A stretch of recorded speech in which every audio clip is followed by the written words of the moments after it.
नमस्कार, स्वागत है आपका किसान समाचार में। मैं हूं रेशमा आपके साथ। आइए नजर डाल लेते हैं इस वक्त के हेडलाइंस पर। कृषि एवं किसान कल्याण मंत्री शिवराज सिंह चौहान की रूस की कृषि मंत्री ओक्साना लुट से नई दिल्ली में हुई मुलाकात।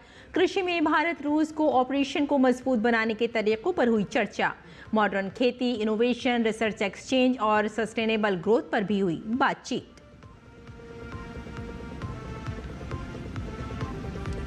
तेईसवें भारत रूस वार्षिक शिखर सम्मेलन के मौके पर भारत सरकार के मत्स्य पालन, पशुपालन और डेयरी मंत्री राजीव रंजन सिंह उर्फ ललन सिंह की नई दिल्ली के कृषि भवन में रूस की कृषि मंत्री ओक्साना लुट के साथ द्विपक्षीय बैठक।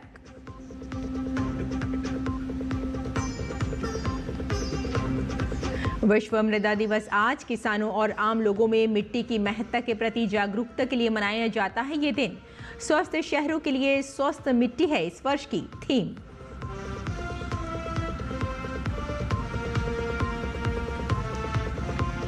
उत्तर प्रदेश के कृषि मंत्री सूर्य प्रताप शाही की अध्यक्षता में हुई प्राकृतिक एवं जैविक खेती की योजनाओं की समीक्षा बैठक। कृषि मंत्री ने प्रदेश के प्राकृतिक एवं जैविक उत्पादों को राष्ट्रीय और अंतर्राष्ट्रीय स्तर पर पहचान दिलाने के लिए एक राज्य स्तरीय ब्रांड विकसित करने के लिए निर्देश।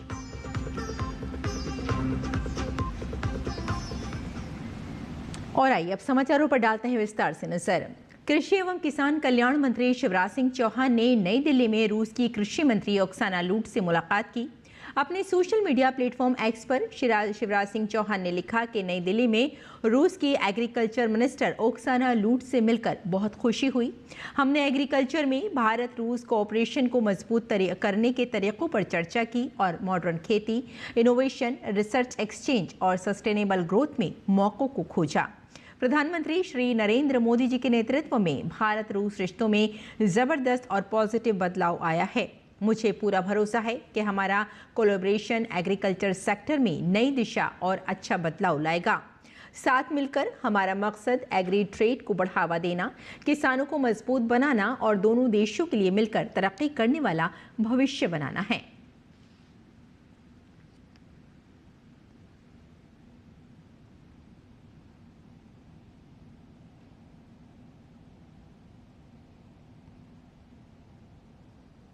केंद्रीय कृषि एवं किसान कल्याण और ग्रामीण विकास मंत्री शिवराज सिंह चौहान की अध्यक्षता में कृषि भवन नई दिल्ली में राष्ट्रीय बागवानी बोर्ड (NHB) के निदेशक मंडल की 33वीं बैठक आयोजित हुई। बैठक में केंद्रीय कृषि राज्य मंत्री श्री रामनाथ ठाकुर भी उपस्थित थे। केंद्रीय मंत्री शिवराज सिंह ने निर्देश दिए कि योजनाओं का क्रियान्वयन समयबद्ध, पारदर्शी और किसान केंद्रित हो तथा किसानों को सब्सिडी भी समय पर दी जाए। इस संबंध में कोई शिकायत नहीं आनी चाहिए। बैठक के दौरान केंद्रीय मंत्री श्री चौहान ने बागवानी क्षेत्र की उत्पादकता, गुणवत्ता और प्रतिस्पर्धात्मकता बढ़ाने हेतु कई रणनीतिक सुझाव दिए।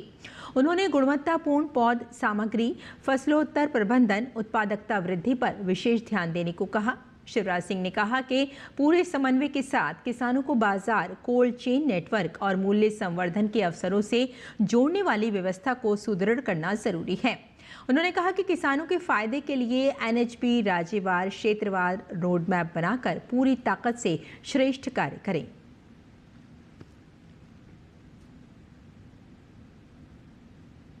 रूस भारत का एक दीर्घकालिक और समय की कसौटी पर परखा हुआ भागीदार रहा है। अक्टूबर 2000 में भारत रूस सामरिक भागीदारी की घोषणा पर हस्ताक्षर होने के बाद से भारत रूस संबंध और मजबूत हुए तथा बाद में उन्हें विशेष और विशेषाधिकार प्राप्त सामरिक भागीदारी के स्तर पर उन्नत किया गया। रूस के राष्ट्रपति व्लादिमीर पुतिन के नेतृत्व में रूसी प्रतिनिधिमंडल 23वें भारत रूस वार्षिक शिखर सम्मेलन के लिए 4 से 5 दिसंबर 2025 के दौरान भारत दौरे पर हैं। 23वें भारत रूस वार्षिक शिखर सम्मेलन के मौके पर भारत सरकार के मत्स्य पालन, पशुपालन और डेयरी मंत्री राजीव रंजन सिंह उर्फ ललन सिंह ने कल नई दिल्ली के कृषि भवन में रूस की कृषि मंत्री महामहिम सुश्री ओक्साना लुट के साथ द्विपक्षीय बैठक की। बैठक के दौरान दोनों पक्षों ने मत्स्य पालन, पशु और डेयरी उत्पादों में आपसी व्यापार बढ़ाने, बाजार पहुंच के मुद्दों को हल करने और निर्यात के लिए प्रतिष्ठानों की सूची को शीघ्रता से अंतिम रूप देने पर चर्चा की। चर्चा में अनुसंधान, शिक्षा और उभरती हुई एक्वाकल्चर टेक्नोलॉजी, जिसमें गहरे समुद्र में मछली पकड़ने वाले जहाज और प्रसंस्करण शामिल हैं। इसमें सहयोग पर ध्यान केंद्रित किया गया। मत्स्य पालन विभाग प्रधानमंत्री मत्स्य संपदा योजना PMMSY के तहत डीप सी फिशिंग को बढ़ा रहा है। योजना का उद्देश्य मछुआरों की आजीविका बढ़ाना, तकनीक उपलब्ध कराना और नीली अर्थव्यवस्था को मजबूत करना और मछुआरों को आधुनिक डीप सी फिशिंग वेसल्स उपलब्ध कराना है। सरकार इन वेसल्स के अधिग्रहण और मौजूदा नावों के उन्नयन के लिए वित्तीय सहायता देती है। राज्यसभा में पूछे गए प्रश्न के जवाब में मत्स्य पशुपालन और डेयरी मंत्री राजीव रंजन सिंह उर्फ ललन सिंह ने ये जानकारी दी। उन्होंने बताया कि मत्स्य पालन विभाग सहकारिता मंत्रालय के साथ संयुक्त कार्य समूह के माध्यम से काम कर रहा है। महाराष्ट्र में NCDC ने 14 डीप सी फिशिंग वेसल्स को 20.30 करोड़ रुपए की सहायता दी है। मुंबई की 2 समितियों को 27 नवंबर 2025 को 2 नए DSFV मिले। ये मॉडल पारंपरिक मछुआरों को गहरे समुद्र में सुरक्षित और आधुनिक मत्स्य पालन के लिए सक्षम बनाना है। PMMSY और FIDF के माध्यम से सरकार नावजाल सुरक्षा किट और बीमा प्रशिक्षण, कोल्ड चेन और फिशिंग हार्बर जैसी सुविधाएं विकसित कर रही है। FIDF के तहत सरकार रियायती वित्त और क्रेडिट गारंटी सुविधा भी दे रही है।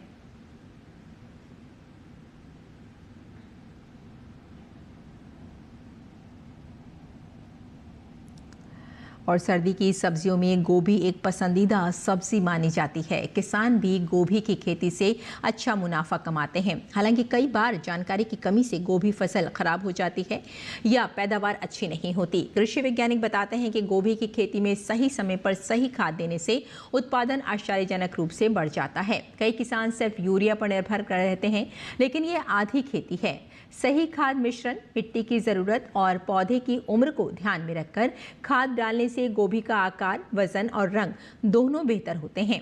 गोभी पौधे को शुरू से ही संतुलित पोषण मिल जाए तो खेत में पौधे ऐसे खिलते हैं जैसे उन पर जादू कर दिया गया हो। कृषि वैज्ञानिक सबसे पहले बेसल डोज में गोबर खाद और नीम खली, DAP और जिप्सम का मिश्रण डालने की सलाह देते हैं। इसके अनुसार प्रति कट्टा 8 से 10 बोरी सड़ी हुई गोबर खाद से मिट्टी में नमी और ताकत आती है। इसके साथ 2 किलो नीम खली मिट्टी के कीटों से सुरक्षा देती है और 2.5 किलो जिप्सम पौधों की जड़ मजबूत होती है। रोपाई के बाद 10 दिन पर 1.5 किलो DAP देने से शुरुआती ग्रोथ बहुत तेजी से बढ़ती है और पत्ते गहरे हरे दिखने लगते हैं।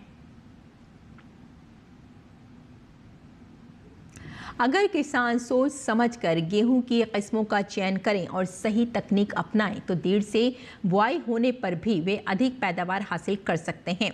कई बार मौसम, नमी या खेत की तैयारी में देरी की वजह से किसान समय पर गेहूं की बुआई नहीं कर पाते हैं। ऐसे में यदि सामान्य किस्म बो दी जाए तो वे देर से बुआई में उतनी उपज नहीं दे पाती, जिसमें उपज में प्रतिदिन 1 क्विंटल प्रति हेक्टेयर तक नुकसान हो सकता है। इसलिए ऐसी किस्में चुनना बहुत ज़रूरी है जो लेट कंडीशन में भी अच्छी उपज दे सकें। कृषि वैज्ञानिकों के अनुसार देर से बुआई के लिए सबसे बेहतर वैरायटी में DBW 187 यानी करण वंदना भी शामिल है। यह किस्म लेट सिचुएशन में भी बेहतरीन उपज देती है, जिसमें औसत पैदावार 50 से 60 क्विंटल प्रति हेक्टेयर की उपज होती है। ये 120 से 125 दिन का समय लेती है। इसलिए देर से गेहूं बोने वाले किसानों के लिए यह किस्म अत्यंत लाभदायक है। दूसरा बीज सबोर समृद्धि है, ये भी लेट बुआई में अच्छी उपज देता है। तीसरा सबोर श्रेष्ठा है, ये भी देर से बुआई के लिए उपयोगी किस्म मानी जाती है। यदि आपके खेतों में इस समय पर्याप्त नमी है तो विशेषज्ञ 0 टीलेज अपनाने की सलाह देते हैं। इससे यूरिया की खपत कम होती है, मिट्टी की नमी सुरक्षित रहती है और बुआई जल्दी पूरी हो जाती है। 0 टीलेज मशीन से बुआई करने पर फसल तेजी से उभरती है और समय की बचत भी होती है। उत्तर प्रदेश के कृषि मंत्री सूर्य प्रताप शाही की अध्यक्षता में उनके कार्यालय कक्ष में बुंदेलखंड क्षेत्र में संचालित प्राकृतिक एवं जैविक खेती की योजनाओं की गहन समीक्षा बैठक आयोजित की गई। इस बैठक में प्रदेश के किसानों को पर्याप्त मात्रा में उर्वरकों की उपलब्धता और जैविक उत्पादों के विपणन तथा प्रमाणीकरण को लेकर महत्वपूर्ण दिशा निर्देश दिए गए। कृषि मंत्री ने प्रदेश के प्राकृतिक एवं जैविक उत्पादों को राष्ट्रीय और अंतर्राष्ट्रीय स्तर पर पहचान दिलाने के लिए एक राज्य स्तरीय ब्रांड विकसित करने का निर्देश दिया। बैठक में योजना अधिकारी द्वारा बताया गया कि बुंदेलखंड में प्राकृतिक एवं जैविक खेती में वर्तमान में कुल 1073 क्लस्टरों में 42,250 हेक्टेयर क्षेत्र में सफलतापूर्वक की जा रही है, जिससे इस क्षेत्र के 65,790 किसान लाभान्वित हो रहे हैं।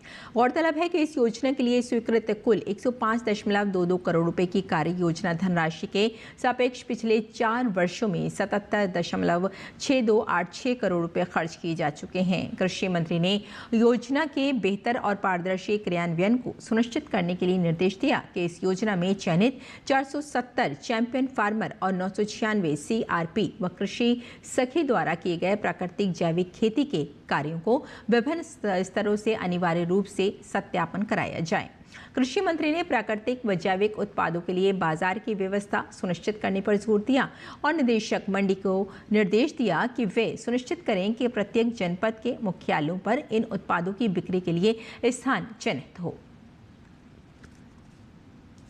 आज विश्व मृदा दिवस है। स्वस्थ शहरों के लिए स्वस्थ मिट्टी की थीम के साथ विश्व मृदा दिवस 2025 मनाया जा रहा है, क्योंकि मिट्टी का संबंध सिर्फ किसानों से नहीं बल्कि हमारे घरों, पार्कों, गलियों, शहरों और हमारी जिंदगी से है। अगर हम अपनी ज़रूरतों के साथ साथ मिट्टी और प्रकृति का सम्मान करें तो हमारे शहर स्वस्थ, हरित और रहने योग्य बने रहेंगे।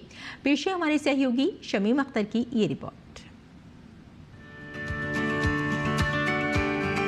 रासायनिक उर्वरकों का बढ़ता इस्तेमाल, जलवायु परिवर्तन और मिट्टी का कटाव सभी मिलकर खेती के भविष्य पर असर डाल रहे हैं।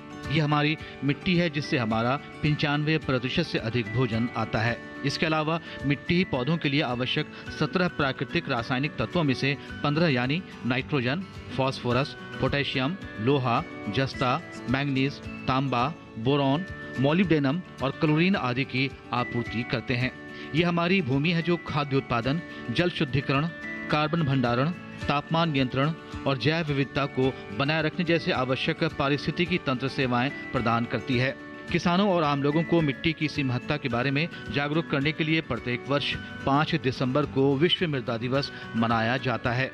इसे दिसंबर 2013 में संयुक्त राष्ट्र महासभा द्वारा अपनाया गया था तथा पहला विश्व मृदा दिवस 5 दिसंबर 2014 को मनाया गया था। विश्व मृदा दिवस 2025 की थीम स्वस्थ शहरों के लिए स्वस्थ मिट्टी है, जो शहरी क्षेत्रों में मिट्टी की भूमिका और शहरीकरण से उत्पन्न होने वाली चुनौतियों के बारे में बताता है। हमारा भविष्य स्वस्थ मिट्टी पर निर्भर करता है, लेकिन अधिकांश लोग मिट्टी की अहमियत को नहीं समझते। ये चिंता की बात है कि दुनिया भर की लगभग 33% मिट्टी खराब हो चुकी है, जबकि 1 सेंटीमीटर मिट्टी बनने में लगभग 200 से 400 वर्ष लग जाते हैं। वैश्विक स्तर पर हर साल लगभग 24 अरब टन उपजाऊ मिट्टी कटाव के कारण नष्ट हो जाती है।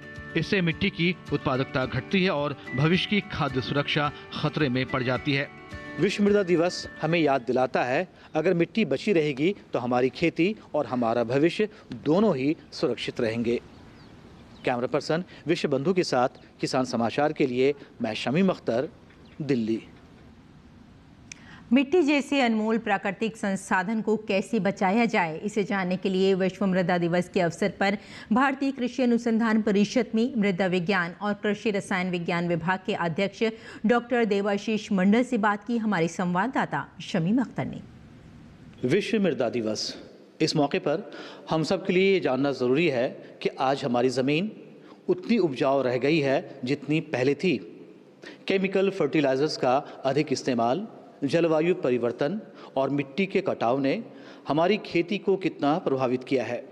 इन्हीं सब विषयों पर बात करने के लिए हमारे साथ मौजूद हैं भारतीय कृषि अनुसंधान परिषद में मृदा विज्ञान और कृषि रसायन विज्ञान विभाग के अध्यक्ष डॉक्टर देवाशीष मंडल। स्वस्थ शहरों के लिए स्वस्थ मिट्टी, विश्व मृदा दिवस 2025 की थीम क्या महत्व रखती है? दरअसल हम समझते हैं कि जो मिट्टी का सेहत है, मिट्टी का स्वास्थ्य है, वो खेतों के लिए, ये जो ग्रामीण क्षेत्र में लोग रहते हैं उनके लिए ही महत्वपूर्ण होता है, लेकिन ऐसा नहीं है।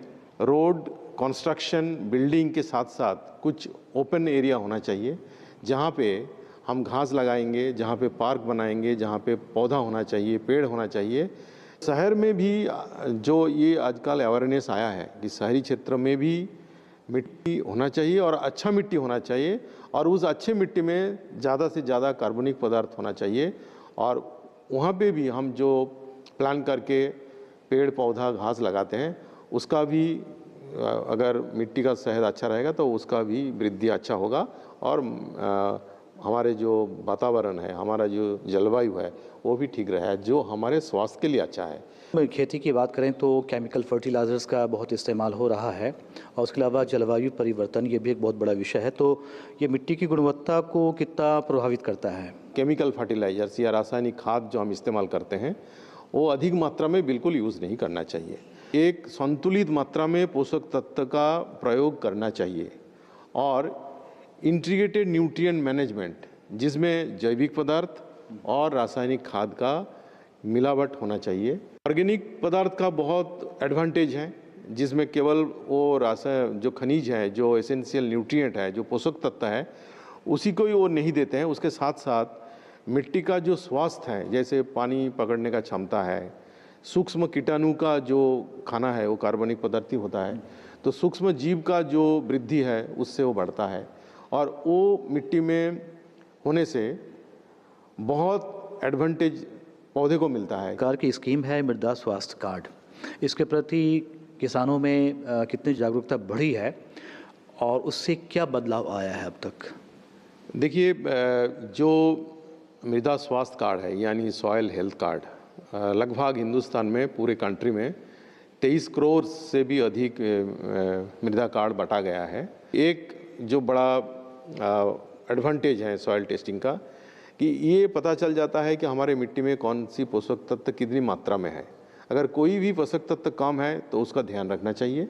हमारे संस्थान ने, जो भारतीय कृषि अनुसंधान संस्थान है IARI पूसा, यहाँ से एक Pusa STFR meter, soil test fertilizer recommendation meter हमने बनाया है, जो मार्केट में भी उपलब्ध है। इसके जरिए आप 14 पैरामीटर्स इस पूसा STFR मीटर के जरिए आप कर सकते हैं। तो इससे तो बहुत फ़ायदा है और किसान को इसका लाभ लेना चाहिए। ये मिट्टी की सेहत को बेहतर करने के लिए, सुधारने के लिए वो कौन से व्यवहारिक कदम हैं जो किसान जल्दी उठा सकते हैं? एक तो है कि सबसे पहले जैसे मैंने कहा कि मिट्टी को जांच कराना चाहिए। इस सरकार बहुत सारे स्कीम ले आए हैं, उसमें से एक बहुत ही इम्पोर्टेंट स्कीम है परंपरागत कृषि विकास योजनाएं। उसी तरह एक PM प्रणाम स्कीम है कि ये सब लाभ किसान को लेना चाहिए। विश्व मृदा दिवस 2025 के इस मौके पे आप किसान भाइयों को एक क्या संदेश देना चाहेंगे? गांव भी ठीक रहेगा तो शहर भी ठीक रहेगा, और जो फसल हैं वो भी पैदावार उसका ठीक रहेगा, वो स्वस्थ रहेगा, तो उसके साथ जानवर और जो आदमी है उसका भी स्वास्थ्य ठीक रहेगा। किसान समाचार के लिए कैमरा पर्सन विश्वबंधु के साथ मैं शमीम अख्तर, पूसा, दिल्ली। और आइए अब जान लेते हैं देश भर की मंडियों का भाव।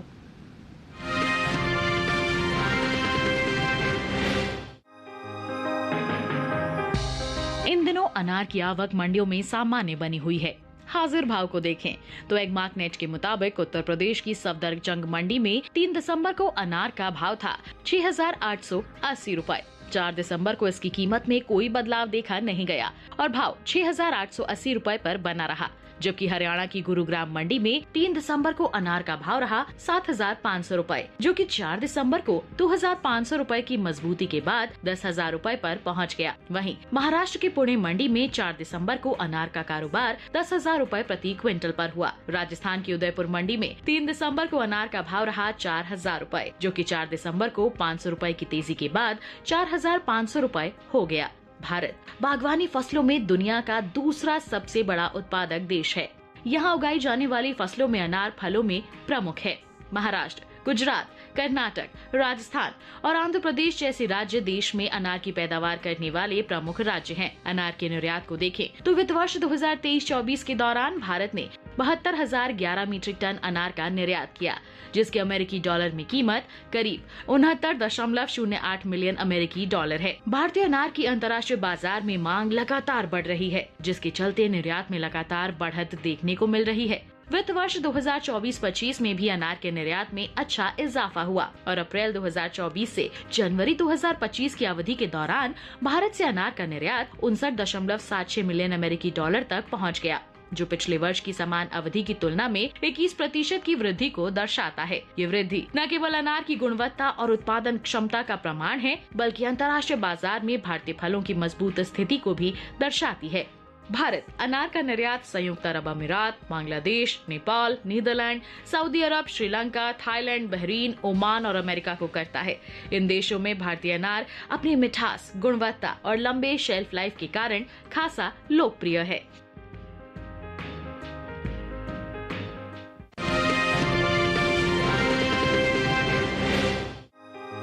कृषि उपज मंडियों में इन दिनों प्याज की आवक सामान्य बनी हुई है। भाव की बात करें तो गुरुवार को लखीमपुर और राजकोट मंडी में प्याज के सौदे नरमी के साथ हुए, जबकि जलालाबाद मंडी में इस दौरान प्याज के भाव में बढ़त देखने को मिली। एगमार्क नेट के मुताबिक उत्तर प्रदेश की लखीमपुर मंडी में 3 दिसंबर को प्याज का भाव रहा 1200 रूपए, जो कि 4 दिसंबर को 20 रूपए टूटकर 1180 रूपए पर आ गया। इसी तरह गुजरात की राजकोट मंडी में प्याज की कीमत में गिरावट दर्ज की गई। 3 दिसंबर को इसका भाव रहा 600 रूपए, जो कि 4 दिसंबर को 50 रूपए टूटकर 550 रूपए पर आ गया। जबकि पंजाब की जलालाबाद मंडी में इस दौरान प्याज के सौदे तेजी के साथ हुए। 4 दिसंबर को यहाँ इसका भाव 200 रूपए उछलकर 1300 रूपए से 1500 रूपए पर पहुँच गया। वहीं महाराष्ट्र के पुणे मंडी में प्याज का कारोबार 1000 रूपए प्रति क्विंटल पर हुआ। चीन के बाद भारत दुनिया का दूसरा सबसे बड़ा प्याज की उपज करने वाला देश है। भारत के लगभग सभी राज्यों में प्याज उगाई जाती है, लेकिन महाराष्ट्र देश का सबसे बड़ा राज्य है, जहां प्याज की पैदावार सबसे ज्यादा होती है। यहाँ बड़े पैमाने पर प्याज की खेती की जाती है।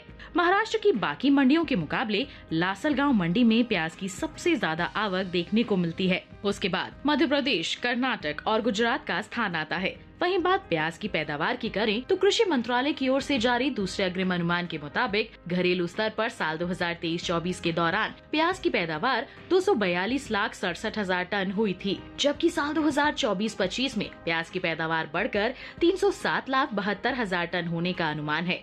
यानी इस साल प्याज की पैदावार में करीब 65,05,000 टन की बढ़ोतरी देखी जा सकती है।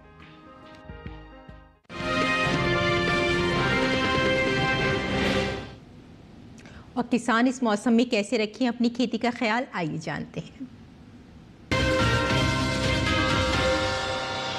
नमस्कार, आप देख रहे हैं डीडी किसान। मैं हूं एआई कृष और आज हम भारत के विभिन्न राज्यों में होने वाली खेती किसानी से संबंधित सलाहों के बारे में पूरी जानकारी देंगे। मौसम को ध्यान में रखते हुए हरियाणा के किसान गेहूं और जौ की बुवाई करें। साथ ही यहां के किसान खेत में लगी सब्जी फसलों में जरूरत के हिसाब से सिंचाई करें। करनाल और कुरुक्षेत्र जिले में सूखे मौसम की वजह से गन्ना, सरसों, गेहूं और आलू में हल्की सिंचाई करें। बात करें दिल्ली और आसपास की तो यहां के किसान तैयार खेतों में गेहूं की बुवाई जारी रखें। साथ ही यहां के किसान आलू फसल में मिट्टी चढ़ाने का काम करें। दिल्ली और इसके आसपास के किसान मटर की बुवाई पूरी कर लें। यहां के किसान सर्दियों में पत्तेदार सब्जियां, गाजर, शलजम और प्याज की बुवाई कर लें। वहीं राजस्थान के किसान गेहूं, जौ, मूली और गाजर की बुवाई कर लें। साथ ही यहाँ के किसान धनिया और पालक जैसी सब्जियों की बुवाई भी कर सकते हैं। राजस्थान के किसान जीरे की बुवाई जल्द से जल्द पूरी कर लें। बात करें उत्तर प्रदेश की तो पूर्वी उत्तर प्रदेश में पके हुए धान की कटाई करें। उत्तर प्रदेश के किसान मिट्टी में नमी के सही स्तर होने पर गेहूं की उन्नत किस्मों की बुवाई करें। साथ ही नमी होने पर पतझड़ में उगने वाले गन्ने की बुवाई करें। उत्तर प्रदेश के किसान आलू की बुवाई भी कर सकते हैं।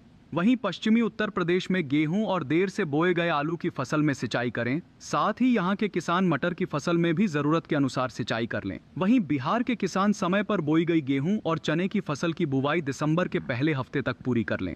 सूखे मौसम को देखते हुए मिर्च, बैंगन, टमाटर, मटर, राजमा, पत्ता गोभी, फूल गोभी में खरपतवार हटाने के बाद हल्की सिंचाई करें। साथ ही बिहार में अभी के समय धनिया, मूली और गाजर जैसी सब्जियों में खरपतवार हटाने के बाद हल्की सिंचाई कर लें किसान भाई। इसी तरह कृषि और किसानों से जुड़ी हर महत्वपूर्ण जानकारी के लिए हमारे साथ जुड़े रहिए और देखते रहिए डीडी किसान। धन्यवाद। और आइए अब नजर डाल लेते हैं कुछ और महत्वपूर्ण खबरों पर। खास खबर में रूस के राष्ट्रपति व्लादिमीर पुतिन 23वें भारत रूस वार्षिक शिखर सम्मेलन के लिए भारत के सरकारी दौरे पर कल शाम नई दिल्ली पहुंचे। प्रधानमंत्री मोदी ने हवाई अड्डे पर उनका गर्मजोशी से स्वागत किया। रूस और भारत के बीच सांस्कृतिक और शैक्षिक संबंधों को मजबूत करने के उद्देश्य से रूस एजुकेशन एजेंसी ने दिल्ली में अपनी एक शाखा शुरू की है। केंद्रीय स्वास्थ्य मंत्री जेपी नड्डा ने लिंग अनुपात में गिरावट के इस सवाल पर लोकसभा में कहा कि सरकार और समाज ने मिलकर इस दिशा में काम किया है। भारतीय सेना के द्वारा नई दिल्ली में विचार एवं नवाचार प्रतियोगिता एवं संगोष्ठी का आयोजन किया गया। गुजरात के मुख्यमंत्री भूपेंद्र पटेल ने पूरी भव्यता के साथ आयोजित रण उत्सव 2025-26 का उद्घाटन किया। तो किसान समाचार में फिलहाल इतना ही। अनुमति दें, नमस्कार।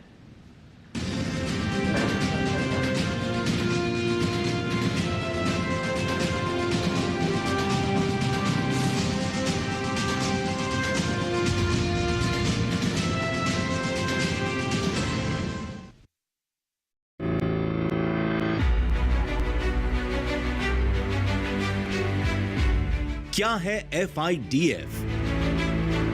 कैसे मिलेगा मत्स्य उत्पादकों को लाभ? आज हम बात करने वाले हैं मत्स्य पालन और जलीय कृषि अवसंरचना विकास निधि के बारे में। इंफ्रास्ट्रक्चर बनाया जाता है वो राज्य सरकारों के द्वारा बनाया जाता है। जो इंडिविजुअल लाभार्थी बोल सकते हैं हम उसको, उनके लिए जो शेड्यूल बैंक बोलते हैं, जो भी नेशनलाइज बैंक है, शेड्यूल बैंक है, उनके तहत उनको ऋण मुहैया किया जाता है। देखिए सरकार आपके साथ, हमारे विशेषज्ञ डॉक्टर नंद किशोर इंगोले के साथ शनिवार रात 9 बजे सिर्फ दूरदर्शन किसान पर।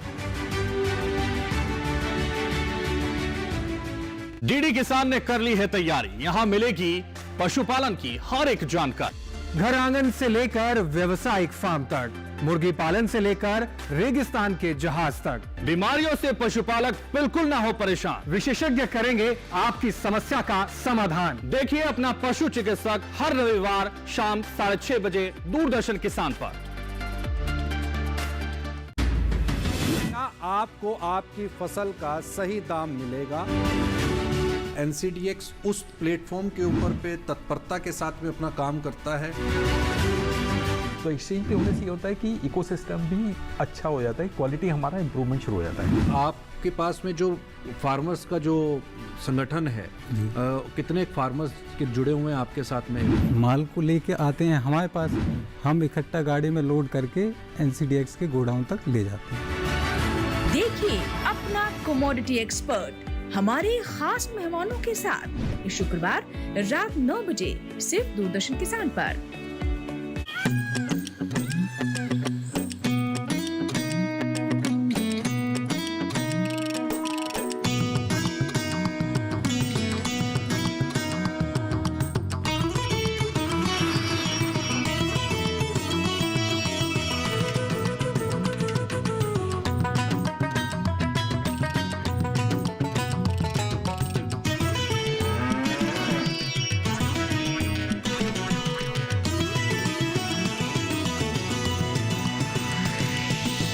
डीडी किसान, बदलते भारत की शान।